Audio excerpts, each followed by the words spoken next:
अच्छा मजाक करती है।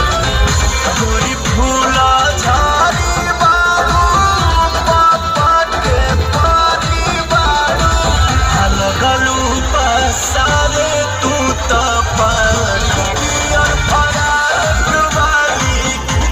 चका चमारा तारुआ, पियर फराक वाली।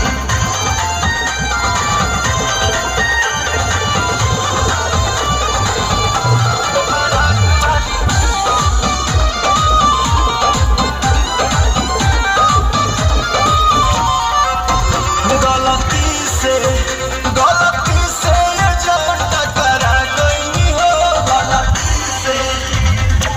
लड़की के देखी पागल आगिल बड़का, लागे कि भांग खा के आगिल बड़का।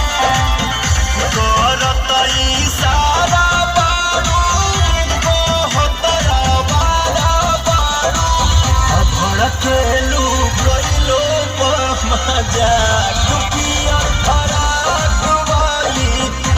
चका चमारा तारुआ, पियर फराक वाली।